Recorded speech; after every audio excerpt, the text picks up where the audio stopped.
Question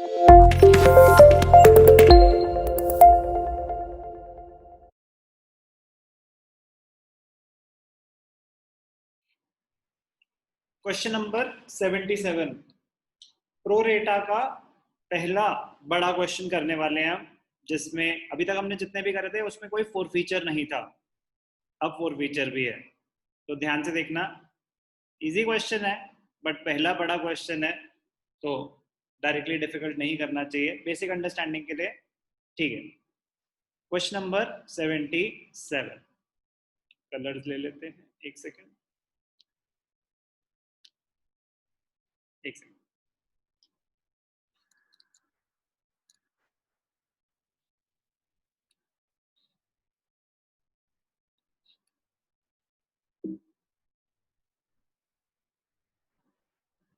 okay, start कर सकते हैं।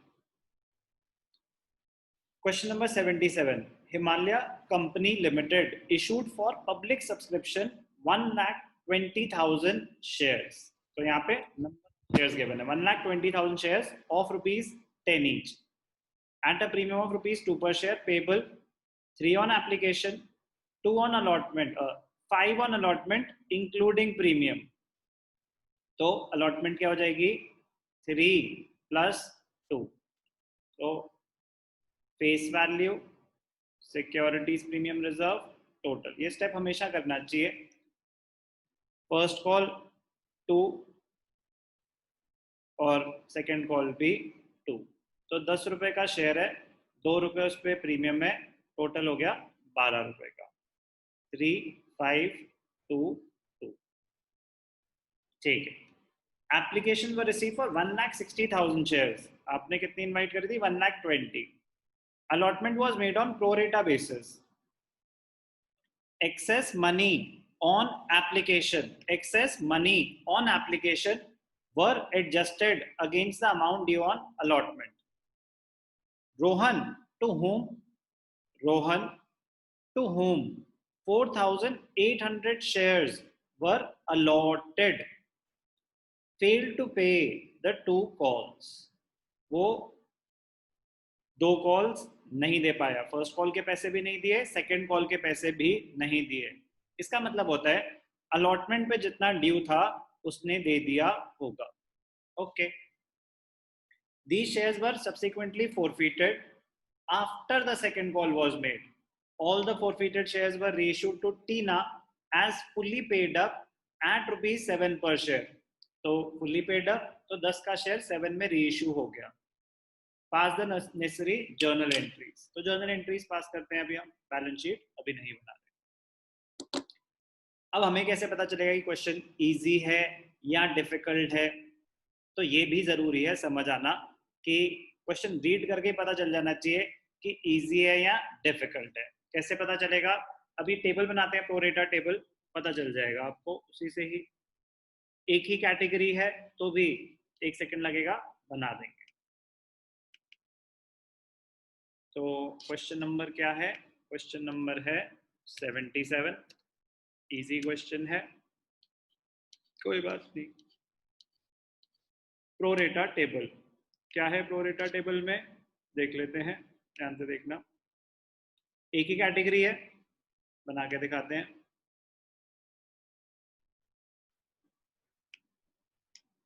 ध्यान से देखना। Shares applied 1,60,000 shares, shares allotted 1,20,000 shares, application money received. Application money कितनी है? 3 रुपीज। तो 3 रुपीज के हिसाब से कितने मिले होंगे? 16, 32, 48, 4,80,000 रुपीज। ये कैलकुलेशन हम वहां पे दिखा चुके हैं, तो यहाँ पे मुझे लिखने की जरूरत नहीं है, ये सब मेरे किसी काम का अभी इस क्वेश्चन में नहीं है, क्योंकि वहां पे मैं ऑलरेडी ये कर चुका। 4,80,000 आए, बट यूज कितने हो सकते हैं? कैपिटल में कितना जाता है? जो एप्लीकेशन मनी है, एप्लीकेशन मनी 3 रुपीज है। आप 1,20,000 शेयर्स दे रहे हो, तो 1,20,000 के हिसाब से 12, 24, 36, 3,60,000 ही यूज कर सकते हो। एडवांस कितना बचा? 1,20,000 रिफंड नहीं कर रहे, प्रो रेटा अलॉटमेंट है, it will be used as an advance towards allotment. तो आपने अलॉटमेंट में ट्रांसफर कर दिया। अब क्या हुआ, अलॉटमेंट मनी माइंड में कैलकुलेशन कर लेते हैं। 5 रुपीज थी अलॉटमेंट मनी, तो 1,20,000 अगर शेयर्स हैं, 5 रुपए अलॉटमेंट मनी है, 12 5 सा 6 लाख अलॉटमेंट मनी इसकी ड्यू होती है। तो advance is not exceeding the allotment money, तो वो प्रॉब्लम नहीं है, तो 1,20,000 अलॉटमेंट पे यूज हो जाएंगे। कोई और बचा नहीं पैसा एडवांस, तो ना तो कोई फर्स्ट कॉल पे जा रहा है, ना ही कुछ रिफंड हो रहा है। तो बेसिक पहली एंट्री क्या हो जाएगी, bank account debited, bank account debited to share application. कितने पैसे आए, 4,80,000 आए। एप्लीकेशन पे कोई प्रीमियम नहीं था। यूज कैसे हुए, utilisation, share application account debited, 4,80,000 आए टू शेयर कैपिटल 3,60,000, और 1,20,000 जो एक्स्ट्रा आए वो कहाँ चले गए, अलॉटमेंट में, टू शेयर अलॉटमेंट। 1,20,000 कहाँ चले गए, शेयर अलॉटमेंट में। फर्स्ट कॉल तक एडवांस गया ही नहीं, फर्स्ट कॉल तक एडवांस गया ही नहीं। अब ध्यान से देखना, अलॉटमेंट के आपके पास 1,20,000 ऑलरेडी आए हुए हैं। अब अलॉटमेंट मनी जब ड्यू होगी, ड्यू के टाइम तो आप पूरे पैसे ही मांगोगे। ध्यान से देखना, ड्यू की entry, share allotment account debited to share capital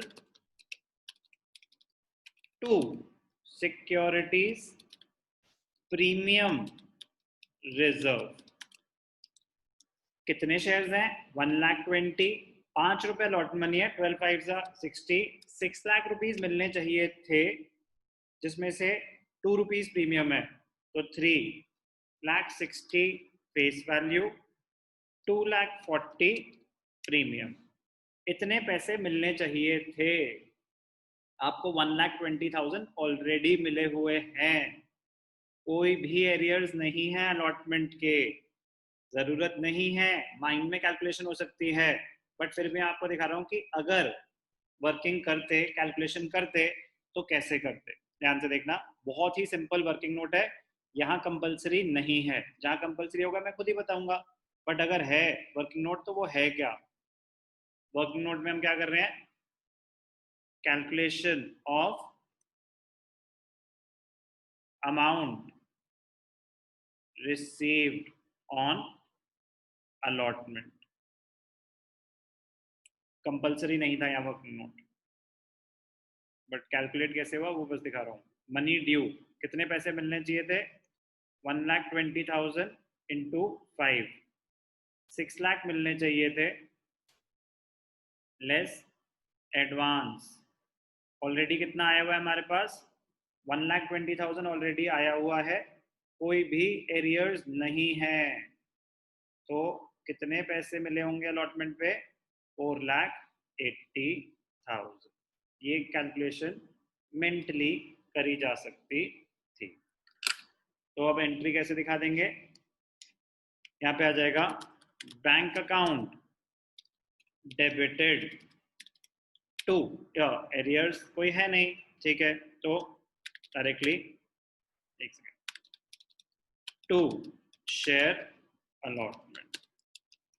कितने पैसे आए होंगे, 6 लाख में से 120 आ चुके हैं, तो 4,80,000 आए हुए होंगे, कोई एरियर्स नहीं है।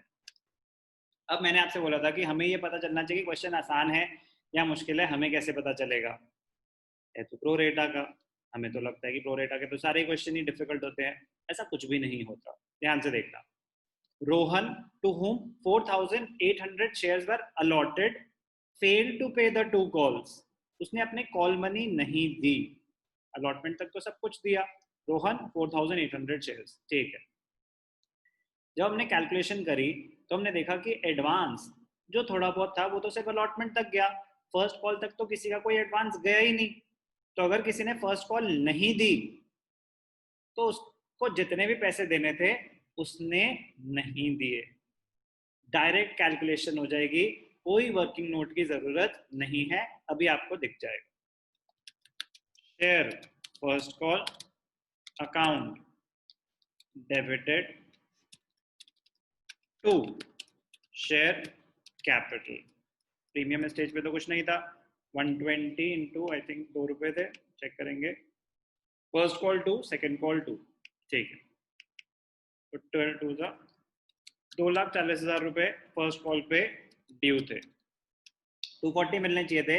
रोहन होल्डिंग, होल्डिंग जितने शेयर्स होल्ड करता है उस पर कैलकुलेशन होती है।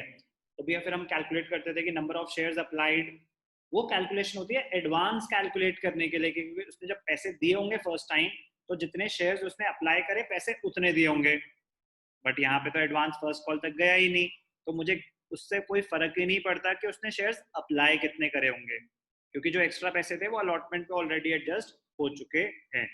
कितने शेयर्स उसको अलॉट हुए फर्स्ट कॉल तो उतने पे देगा ना वो, 4,800, ठीक है। तो जो पैसे मिले वो बैंक अकाउंट,